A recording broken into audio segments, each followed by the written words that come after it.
Outcome of the election could have an impact on the man waiting to learn if he will be put to death in Texas. Robert Roberson is still locked in a legal battle to save his own life. He was convicted more than 2 decades ago of killing his 2-year-old daughter.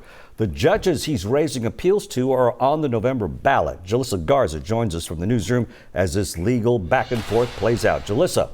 Well, Steph, Ron, Texas is one of only a handful of states that elects its judges in partisan elections, which means several members of the Criminal Court of Appeals are on the ballot. And essentially, the outcome could determine Roberson's fate.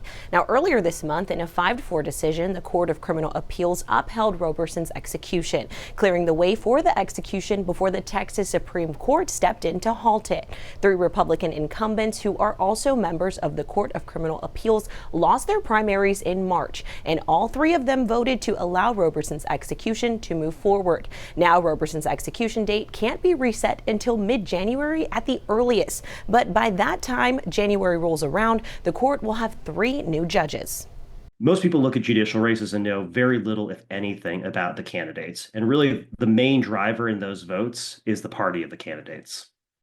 Political experts say most voters do not even think about the races for the Court of Criminal Appeals before filling out their ballots. But for Roberson, the stakes are high since the court's future is in flux. If the balance of the court shifts, his lawyers could get new legal avenues. Now, political experts also say this could draw more interest from voters and lead them to think about this race more. As for Roberson's fate, we just have to wait and see what happens. Live in the newsroom, Jalissa Garza, KHOU 11 News.